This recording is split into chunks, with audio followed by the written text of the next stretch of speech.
পৃথিবীর জমিনে চারজন রাষ্ট্রপতি ছিলেন। আব্বা 10টা মিনিট বক্তব্য শুনিয়ে যান। পৃথিবীর জমিনে চারজন খলিফাতুল মুসলিমিন ছিলেন। পৃথিবীর জমিনে চারজন শাসনকর্তা ছিলেন। প্রথম খলিফা মদিনার রাষ্ট্রপতি ছিল হযরতে আবু বকর সিদ্দিক। দ্বিতীয় রাষ্ট্রপতি খলিফা রাষ্ট্রপতি ছিল মদিনার রাষ্ট্রপতি ছিলেন হযরতে উমর। তৃতীয় খলিফা ছিলেন হযরতে ওসমান গনি। চতুর্থ খলিফা রাষ্ট্রপতি ছিলেন হযরতে আলী করমুল্লাহ। এই চারজন শাসনকর্তা এই মদিনার চারজন রাষ্ট্রপতির ভিতরে সবচাইতে রাগী ছিল হযরতে উমর। সুবহানাল্লাহ। এনার কাছে কোনো কথা বলতে হযরত উমরের কাছে কথা চিন্তা ভাবনা করে বলতে হবে যে হযরত উমর এত বড় রাষ্ট্রপতি ছিলেন, মদিনার শাসনকর্তা, মানুষের খা খবর, মানুষের সুখ দুঃখে কোন গরিবটা না খেয়ে ঘুমাইছে, এই দ্বিতীয় খলিফা হযরত উমরের এই গুণটা ছিল। ধরে কোন সুবহানাল্লাহ। একদিন রাত্রি গভীর হয়ে গেছিলেন। মদিনা রাষ্ট্রপতির বিবি বেগম সাহাবাকে বলছে, বিবি রে, আমাকে তরবারটা দাও। বিবি বলছে, কেন স্বামী? রাষ্ট্রপতি, আপনি একজন মদিনার গভর্নর, আমি আপনার স্ত্রী, এত রাত হয়েছে গো, আপনার কি আরামের কথা না? আপনাকে আরাম করবেন না? আপনি একটু বিশ্রামে আরাম করেন। আমি তোমার রাষ্ট্রপতির বিবি হইতে পারি, আমি একটু তোমাকে খেদমত করতে চাই। বর্তমান যুগের নারী, বর্তমান যুগের মহিলারা কিন্তু কোনোদিন রাত্রিকালে স্বামীকে বলে, আপনি তো 1 লাখ টাকা মাস গেলে বেতন পান, 80,000 টাকা একটা হাই স্কুলের লেকচারার, আপনি একটা হাই স্কুলের মাস্টার, আপনি মাস গেলে 75,000 টাকা গন্তি পান, রাত 11টা বাজছে, হুজুর একটু গালটা মালিশ করে দিবে? দিবে? এক ছেলের খুব ব্যাপার হচ্ছিল। তা প্রথম গেছে বোম্বাই ডাক্তার দেখাইতে। ডাক্তার বাবু, আমার বিশাল বেমার। ডাক্তার সমস্ত বেমারের কথা খোলার করেছে, বাবা এই চিকিৎসা আমার দেখায় যায় না। তারপরে গেছে বাঙ্গালোর, বাঙ্গালোর সবকিছু বলছে, ডাক্তার বলছে বাবা এই চিকিৎসা আমার কাছে হয় না। লাস্টে বলছে না, ওই ডাক্তার বলে দিন হাঁটাতে বসে সিরিয়াল নম্বর 1 নম্বর নিচে ছাড়া, ওই সিরিয়াল নম্বর দেয়া মুক্তি মেডিকেলে দেয়া, তুফানগঞ্জে মুক্তি মেডিকেল আছে, 24 জন ডাক্তার বসে, ও সিরিয়াল নম্বর 1 হয়েছে। দেয়া গেছে ডাক্তার আসবে কয়টায়? 2:40 মিনিটে। 1 নম্বর দরজায় যায়, 1 নম্বর সিরিয়াল নিয়ে বসে আছে। যখন টিকিট দেয়, বলতে মিজানুল স্যার, ইয়াস, তোমার কি হয়েছে?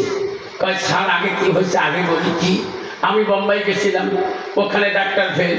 তারপরে বাঙ্গালোর গেছিলাম, ওখানেও ফেল। রাজস্থান গেছিলাম, ওখানেও ফেল। আমি তো কুচবিহার জেলার মানুষ, আমার বাড়ি ওকরা বাড়ি, আমার জেলা হলো কুচবিহার। আমি হলো দিনাজপুর সাব ডিভিশনের মানুষ, এটা তো তুফানগঞ্জ সাব ডিভিশন। আপনি তো মুক্তি মেডিকেলে বসছেন। তার ঘটনা হচ্ছে আমার একটা বেমার। ডাক্তার বলছে, এই বেমার কি কর? ডাক্তার বাবু, আমার বিয়েও করবে 10 মাস হয়ে যাচ্ছে, কিন্তু বিবি পাইলাম সুন্দরী। 10 মাস থেকে আমার বিবির সাথে কথাবার্তা চলে না। ওই চিকিৎসা দেন, ওই মেডিসিন দেন। ডাক্তার মনে মনে কয়, কলম কামড়া কয়, মরে বলতে মনের সাথে কথা না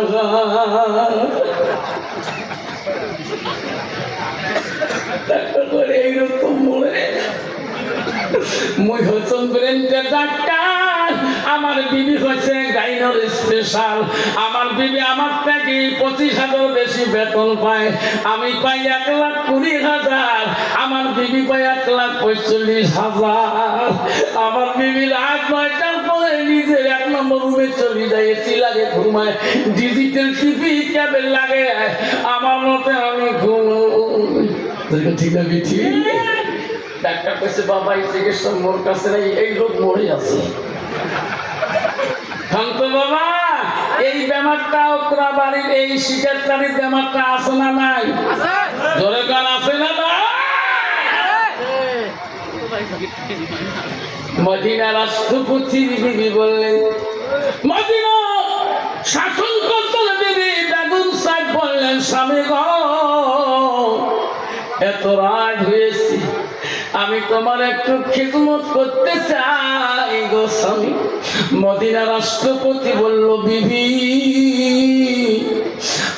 আমার শীতল তরোয়ালটা নিয়ে এসো। বিবি আমার শীতল তরোয়ালটা নিয়ে এসো। বেগম সাহাবা সঙ্গে সঙ্গে তরোয়াল টানি মদিনা রাষ্ট্রপতির হাতে দিলেন, স্বামীর হাতে দিলেন। স্বামী গো এত রাত হয়ে গেল, তরোয়ালটা কি করবেন? এ বিবি তোমার খেদমত নিলে আমার রাত গভীর হয়ে যাবে, আরামের মধ্যে ঘুমিয়ে যাব। বিবি মদিনার একটু যদি গরিব না খেয়ে ঘুমিয়ে যায়, কাল কিয়ামতের ময়দানে আল্লাহ হযরত ওমরকে দেখাই দেবে না। বিবি তুমি তরোয়াল টানো, তুমি ঘুমিয়ে যাও, আমি মদিনার জমিনে দেখি গলি গলি গলিতে কোন গরিবটা না খেয়া ঘুমাইছে। যেরকম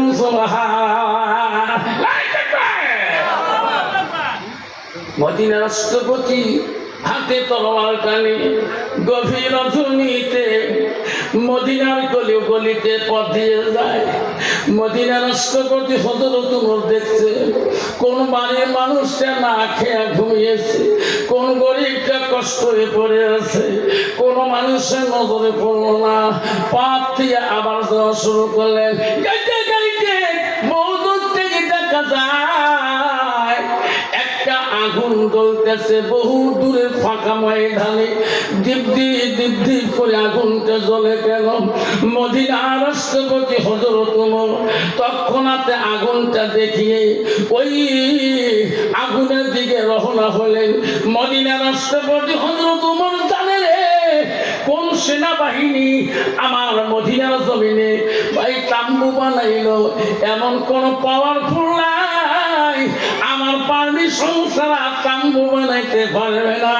আমার পারমিশন ছাড়া কেউ ওখানে তাম্বু বানায় আগুন জ্বালাইলো। হযরত ওমরের তরোয়ালের স্পিডটা বেশি হয়ে গেল। যেরকম কারণ উনি ভয় কেন কাউকে দেখ এক যুবক জীবনে মদ খায় না, তা মনে মনে কান্দে একটা দিন মদ খেয়ে দেখি কেমন দেশ। কত বাবা যুবক, তোমার যুগের ছেলেরা মদ খায় না? তোমার তিন হাইবা হ্যাঁ এক গেলাম খাইলে বাবা ঠিক না বেশি পাগলা পাগলা কুত্তে সবগুলো খালি ঘোড়া কুত্তের মতন। মুসলমান যদি মদ না খায়, মুসলমানের যুবক পরিবর্তন হয়ে যা, আল্লাহ তো সহায় করবে, আল্লাহ হিম্মত শক্তি দিয়ে দেবে। তুমি 1 নম্বর মদ ছাড়ো, গান্দা ছাড়ো, নেশার ট্যাবলেট ছাড়ি দাও, সব কিছু ছাড়ি দাও। আসামে একটা ছেলে আমার বাড়িতে মোটরসাইকেল দিয়ে দেখ, প্রধান নাই, প্রধান বলুন তো নেতা হয়ে আসলে আমি স্কুল বাইরে রেডি হইতেছি, ইয়েতে মোটরসাইকেলে প্রধানের এলাকা আমি জলসা করে আসছিলাম, 1 সপ্তাহ আগে আসছিলাম। প্রধান সাহেব হুজুর আমার কোনো ফোন না করে আসলাম, আমি স্কুলে যাবো, তাকে নেতা আমার তো ছাড়ি দেওয়া যায় না, লাস্টে বসালে 10 মিনিট, আমি কারণটা কি ম্যাটারটা কি বলছে, হুজুর এই ছেলেটা না নেশা খায়, তোমাকে একটু ফুটে দিতে চায়, মাথা ফুটে দিবি। আমি তো বাবা তুমি কেমন নেশা করো? প্রধান বলল, হুজুর ইনি এমন নেশা করে, নেশার টেবিলে ইঞ্জেকশন দিয়ে ওই রোগের মধ্যে ঢুকিয়ে দেয়। ছেলেটাকে আমার রুমে নিয়ে গেলাম, গোপন রুমে। বাবা তোর নামটা কি? কি সুন্দর এক সাহাবীর নামে নাম রেখেছিস। হুজুর হাত ধরে কান্দে, হুজুর আমি কি নেশা খাই? আমার একটা ইঞ্জেকশন আছে, ওই নেশার 20টা ইঞ্জেকশনটা নিজে নিজে আমি ঢুকিয়ে দেই। 24 ঘন্টা আমার শরীরটা ভালো থাকি যায়। যেই 24 ঘন্টার ভিতরে আমার যদি নেশার ইঞ্জেকশনটা নিজের শরীরে পুষ্টি না করি, আমি নিজের চামড়া না যে নিজে টানি ছিঁড়তে চাই, নিজের মাথা চুল নিজে টানি ছিঁড়তে চাই, যতক্ষণ পর্যন্ত নেশার ইঞ্জেকশনটা শরীরে যাবে। আমি বুঝে আমি তো একটা কোরআনের আয়াত দিয়ে লিখি, বাবা টান করো সব। এই আয়াতটা বাবা তুমি প্রতিদিন সকাল করে গোসল করি 1 ঢোক করে পানি খাবা বাবা। এই নেশার ট্যাবলেট ইঞ্জেকশন শরীরে আর কোনোদিন দেওয়া লাগবে না। তোমার মাথা চুল বিগড়বে না, শরীর তোমার কাছাকাছি করা লাগবে না।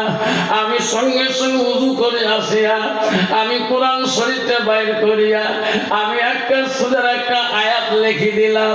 লিখে দেওয়ার পরে ছেলেটা নিয়ে গেল, প্রধানকে বললাম ইনার হাতে আয়াতটা দেওয়া যাবে না, ইনি পাক না পাক বুঝতে পারলাম না। প্রধান সাহেব আপনি নিয়ে যান। ছেলেটা গোসল করেছিল, বাড়িতে দেয়া তওবা করে নিয়েছিলেন, নিয়ে পানি খাওয়াইছিল। আল্লাহ কি রহম রে, এখন ছেলেটা সমাজে বাবা মুসলমানের মতন করে ঘুরে জরিগুন আল্লাহ কোরআনের এত বড় পাওয়ার আছে। মুসলমান যদি মদ না খায়, গাঞ্জা না খায়, সুদ না খায়, মুসলমান যদি তাস না খায়, ভারতবর্ষের জমিনে তাসের কোম্পানি বন্ধ হয়ে যাবে, মদের কোম্পানি বন্ধ হয়ে যাবে, নেশার কোম্পানি বন্ধ হয়ে যাবে। ভাবটা যদি মুসলমান মদ খাওয়া বন্ধ করে দেয়, কুচবিহার জেলায়, ধুপগুড়ি আসামের জেলায় তাসের কোম্পানি, তাসের দোকানে বিক্রি হবে না। যুবক মদ খায়নি জীবনে, মদিনা হযরত উমরের জামানায় তার মদের বোতলটা কাপড়ে আড়াল করে নিয়ে চলে গেছে। ইনি জানে এই যে হযরত উমরের সামনে ধরা পড়ে যান, মোর কাল্লা তো ছাট করে দিবে, ঠিক না বেটি? তাদের ভিতরে নিয়ে যায়, খোলা ময়দানে যাবো, যেখানে হযরত উমর থাকবে না ওই জায়গায় বাইর করে দেবো মারি। যুবক জামা লাগছে, শরাবের বোতল মদের বোতল দাঁড়িয়ে গাইতে গাইতে বহু দূর চলে গেলে কোন মানুষ নাই। যুবক মনে করলো রে, এদিকে তো কোনো মানুষ নাই, আমি তো হযরত উমরকে ভয় করি, এখন আমি শরাবের বোতলটা বাই করবো। যাই জীবনে খাই নাই বাবা, তাই একটু খাইতো ভয়ে খায়। এমন সময় বাড়ি করতে দেখে একটা টুপিয়ানার দল দেখা যায়, ওই দিকে আসতেছে।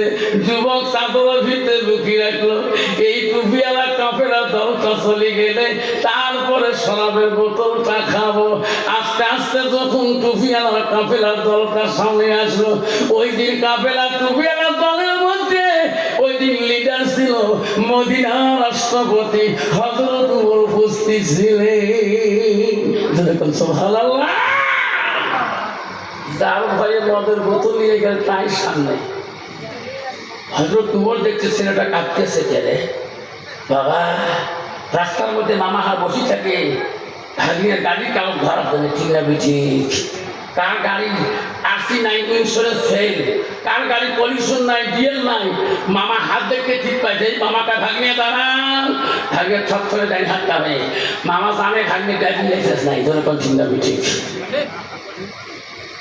খালি মামা বলছেন দাঁড়াও,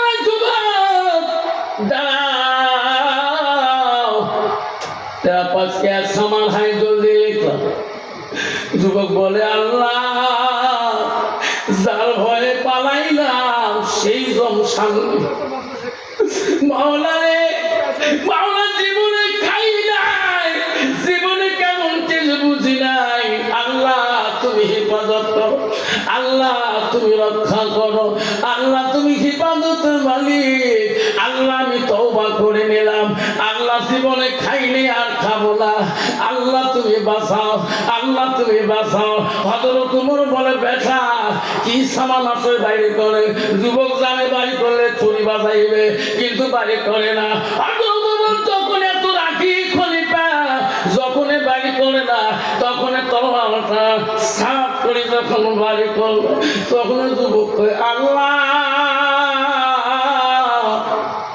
এই জীবনে এত স্মরণ করতে পারবো না, আল্লাহ তুমি যদি না বাঁচাও আল্লাহ, আল্লাহ কেউ পৃথিবীতে বাঁচাবে না।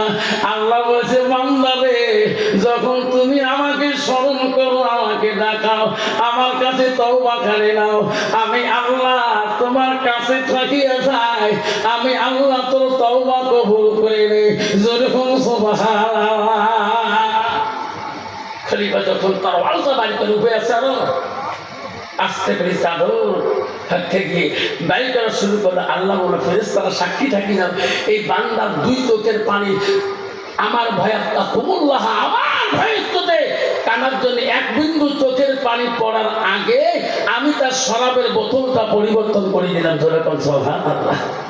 যখন এই বোতল বাইর করতেছে শরাবের বোতল আস্তে আস্তে যত দূর বাইর করে অত দূরে দেখে দুই দূরে বোতল হয়ে গেছে। যেরকম সুবহানাল্লাহ, সুবহানাল্লাহ। হ্যাঁ বাবা শেষ করে দেবো, আর কি আছে শেষ করে দেবো। 5টা মিনিট অস্পষ্ট হবে না। মদিনার রাষ্ট্রপতি দ্রুত বেগে চলে গেলেন। বাবারে 10টা মিনিট বসবেন, 5টা মিনিট এই শিকারটারি জলসার আখরি মোনাজাতটা নিয়ে যাও। আমি মুসাফির মানুষ, রাসূলুল্লাহ বলছে 3 ব্যক্তির দোয়া বিফলে যায় না। 1 নম্বর হলো মুসাফির। মদিনার রাষ্ট্রপতি ওই তাম্বুটার কাছে গেলেন, যে দ্রুত বেগে গেলেন, যে দেখে ওই তাম্বুর কাছে যে আগুনটা জ্বলতেছে, ওই তাম্বুর কাছে একটি মহিলা 2টা বাচ্চা নিয়ে বসে আছে। বাচ্চা 2টার সামনে বসে মহিলাটা রান্না তুলে দিয়েছে। এই রান্না করা আগুনটা মদিনা রাষ্ট্রপতি নজরে পড়ে যায়। ওই বাচ্চা 2টা কাঁদছে, মা ও মা এত রাত হয়ে গেল মা, মা রে ও মা আমাকে খানা দাও মা, আমার খিদার জ্বালা সহ্য করতে পারি না রে মা। রাষ্ট্রপতি বাচ্চা 2টার কান্নান দেখি এত রাগী খলিফা হাতে তরবারটা জমিনের মধ্যে পড়ে গেল। রাষ্ট্রপতি হযরত ওমর মহিলাটার কাছে যা বলল মা গো বাচ্চা 2টা এত কাঁদছে মা, তুমি খানা দাও মা। মহিলাটা চিনতে পারে নাই ইনি যে মদিনা রাষ্ট্রপতি। মহিলাটা কান্দে কান্দে বলছে ও এত রাইতের দয়ালু মুসাফির, ও মুসাফির রে আমি খানা কোথায় পাবো? আমার এই দেশে বাড়ি না, আমি বিদেশি মহিলা, আমার স্বামী নাই, বাচ্চা 2টাকে নিয়ে আমি রওনা হয়েছি। মুসাফিরে আমি সেই দেশ থেকে শুনছিলাম মদিনা রাষ্ট্রপতি হযরত ওমর বলে দয়ালু গরিবকে বলে সহায় করে, গরিবের পাশে দাঁড়ায়। ওরে মুসাফির আমি হযরত ওমরের বাড়ি চিনি না, এই জায়গায় আসতে আমার বেলা করে যায় ডুবিয়ে যায়। আমি বাচ্চা 2টাকে নিয়ে তাম্বু বানিয়ে ঘুমাই, কিন্তু বাচ্চা 2টা খিদার জ্বালায় ঘুমায় না। বাচ্চা 2টার কান্দনে আমি মা ঘুমাইতে পারি না। এ মুসাফির আমি মারে এই বাচ্চা 2টাকে বুঝ দেওয়ার জন্য খালি পানি হাড়ির মধ্যে পাতিলাই দিয়ে আমি জাল করতেছি, পানি টকবক টকবক করতেছে। এইভাবে বাচ্চা 2টা যখন ঘুমিয়ে যাবে রে মুসাফির আমি মা তখন ঘুমিয়ে যাব। ইয়ার আগে আমি ঘুমাইতে পারি না, কারণ আমার কাছে রান্না করা কোনো বস্তু নাই। মদিনা রাষ্ট্রপতি কান্দে, মনে মনে কান্দে, বলে আল্লাহ এই গরিব যদি তোর কাছে আমার নামে নোটিশ দেয়, আল্লাহ তুমি কিয়ামতে মনে হয় আমাকে দেখাই দিবা না। মহিলাটাকে বলল, মদিনার রাষ্ট্রপতি হযরত নূর বলো, মা সারা রাত যদি তুমি পানি গরম করো মা, ভাত কোনোদিন হবে না মা, পানিটা বন্ধ করে দাও মা, আমি এখনই তোমার খাবার ব্যবস্থা করে দেব মা, তুমি আর পানি চাল দিও না, গরম করিও না। মদিনা রাষ্ট্রপতি অবস্থায় দৌড় মারি আসলেন, বাড়িতে আসি ডাক মারল, বিবি রে, ও আমার বেগম সাহাবারা, হযরত উমরের বড় বেটার নাম হলো আব্দুল্লাহ, ও আব্দুল্লাহর মা, ও আব্দুল্লাহ মা, দরজাটা খুলিয়া দাও। মদিনা রাষ্ট্রপতির বিবি আব্দুল্লাহর মা সঙ্গে সঙ্গে দরজা খুলিয়া দিলেন। স্বামী গো, আপনি কিছুক্ষণ আগে এত মন সুন্দর করে গেলেন, এখন তোমার চোখের পানি কেন ঝরছে, কি হলো তোমার? বিবি, আমি সহ্য করতে পারি না রে, আমার গোলাম চাকর কোথায় ঘুমাইছে, ওই গোলামকে ডাকা আসলামকে, আমার বাইতুল ঘরে বাইতুল্লাহ মাল আছে, আমার বাইতুল্লাহ থেকে সবজি আনতে বলো, আটা আনতে বলো, দেশের গরিব না খেয়া ঘুমাইছে। আব্দুল্লাহর মা গোলামকে ডাকেন, গোলাম আসলাম কোথায়? লাব্বাই। হাজি, খলিফা ডাকতেছি। যা বলো, খলিফাতুল মুসলিমিন লাব্বাই, আমি তোমার কাছে হাজির। কেন? গোলাম, আমার বাইতুল্লাহর কাছে, আমার বাইতুল্লাহর ভিতরে বাইতুল্লাহর মাল আছে, ওখান থেকে সবজি আটা নিয়ে আসো। আনি পালা করলেন, বলে খলিফা কোথায় নিয়ে যাবো? না, আমার মাথায় তুলিয়ে দাও, আমার মাথায় সবজি তুলি দাও, আমার মাথায় গেহু তুলিয়া দাও, আঠা তুলিয়া দাও। গোলাম, তুমি আরামের ঘরে ঘুমিয়ে থাকো। কেন? কেন খলিফা, আপনি একটা মদিনার রাষ্ট্রপতি, আপনি একটা মদিনার শাসন করতে হয়, আজকে 18 বস্তা সবজি মাথায় নিবেন, দেশের মানুষ দেখতে তোমাকে কি করবে? ও খলিফা, না না, আমি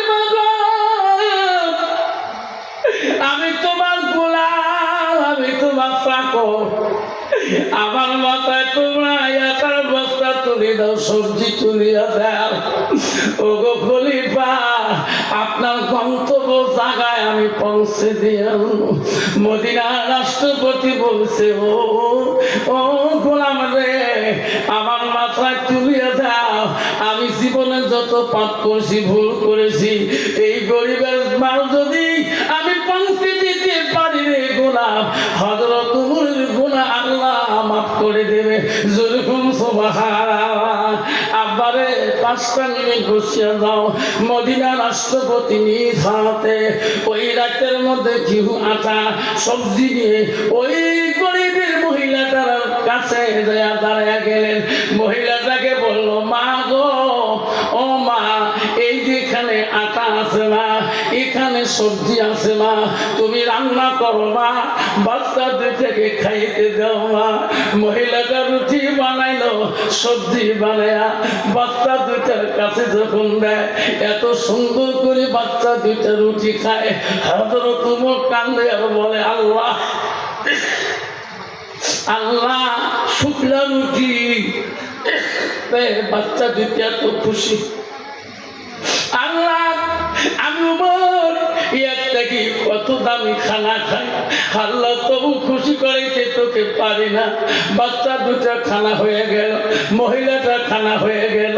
মদিনা রাষ্ট্রপতি বসি বসি দেখলো, যাবার কালে মহিলাটাকে খলিফা বলে, মা, আমি এখন তোমার কাছ থেকে চলে যেতে চাই মা, আমি আর থাকতে পারি না। ও মা, তোমার মনে কোনো আরো দুঃখ আছে নাকি? তোমার মনে কোনো আবেগ আছে নাকি? মহিলাটা তখন বললো, ও দরদি, এত রাইতে দরদি মুসাফির, আমার মনে 2টা দুঃখ হয়ে গেল, আমি এই দুঃখ দুটো সহ্য করতে পারবো না। মদিনা রাষ্ট্রপতি বলল, মা, তোর মনে কি দুঃখ রে মা? 1 নম্বর দুঃখ হলো মুসাফির, আমি আল্লাহর কাছে 1 নম্বর দোয়া করব, আল্লাহ এইরকম মুসাফির যদি এই মদিনা রাষ্ট্রপতি হয়, মদিনা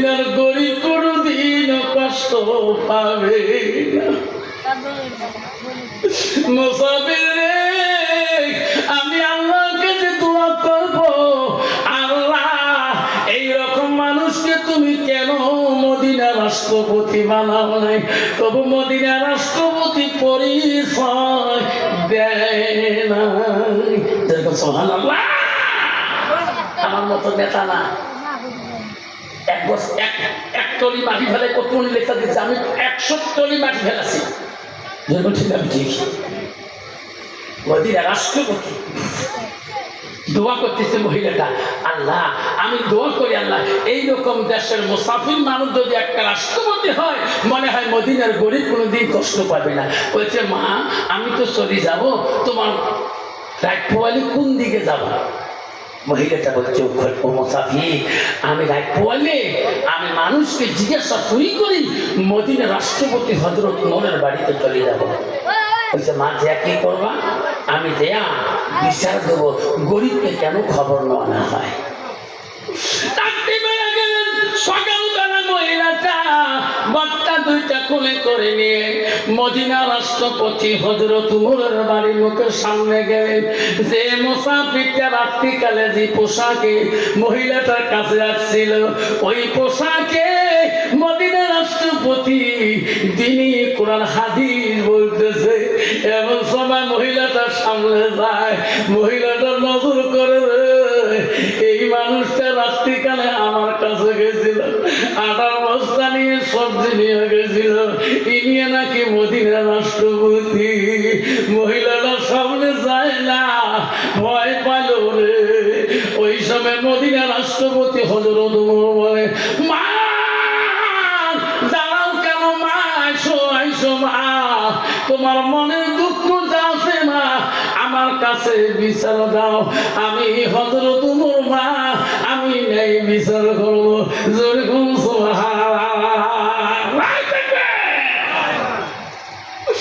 মহিলাটা দূরে থেকে কান্দে আর বলে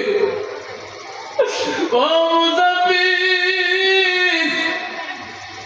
ও মদিনার রাষ্ট্রপতি গো, আপনি গরিবের কাছে এই রূপে নিয়ে যান রাত্রিকালে। আমি গরিব চিনতে পারি নাই, আপনি যে মদিনার খলিফা। ও খলিফা আমি ভুল করেছি, আমি রাত্রি যদি চিন্তা আপনি এই মদিনার খলিফা রাষ্ট্রপতি, আপনি আপনার নাম ধরে কোনোদিন কথা বলতাম না, আমি তোমার সম্মান দিয়ে কথা বলতাম। ও মদিনা রাষ্ট্রপতি গো, আমাকে খোদার হস্তে ক্ষমা করে দেন। হযরত ওমর বলছে ও মা তোমাকে ক্ষমা করবো মা, আমি রাষ্ট্রপতি হইতে পারি মা। আমি যে তোমাকে সময় মতে খবর নিতে পারি না, তুমি যে কষ্ট পাইছো মা বাচ্চাগুলিকে নিয়ে, তুমি যদি আগে ক্ষমা করে দাও আল্লাহ তোমাকে ক্ষমা করে। আল্লাহ রাসূল বলল ইজা মাতাল ইনসানু ইয়ালকাতান হুয়া মালাহু, নবী বললেন মানুষের মৃত্যুর পরে মানুষের সৎ আমলগুলা নেক আমলগুলা কবরে গেলে বন্ধ হয়ে যায়। রাসূল বলল ইল্লা মিন সালাসাতি, তিনটা আমল কবরবাসীর জন্য বন্ধ হয় না। রাসূল এক নম্বর বলল সাদাকাতু জারিয়া। শোনার সামারা বুখারীর হাদিস, আজকে এই সিজারটার মধ্যে কারো মা নাই, কারো আব্বা নাই, কারো দাদা নাই, কারো দাদি নাই। আমি মুসাফির দোয়া করে যাব, তোর বাবার জন্য দোয়া করবো, দাদার জন্য দোয়া করবো। কার মা নাই এখানে মজমায় বসছেন, বাবা মা না জানলাই হাতটা তুলবেন, হুজুর দোয়া করে যাবেন। বাবা কার কার মা নাই বাবা নাই, তোমার কাছে পয়সা চাবো না, দোয়াটা করে দিয়ে যাবো। কার কার মা বাবা মারা গেছে একটু হাতটা তুলে দেখাইবে। কার কার দাদা দাদি নাই হাতটা তুলে দেবে। আল্লাহ রাসূল বলল পৃথিবীতে সব আমল বন্ধ হয়ে যাবে। রাসূল বলল ইল্লা মিন সালাসাতিন, তিনটা আমল বন্ধ হবে না। 1 নম্বর হলো সাদাকাতুল জারিয়া।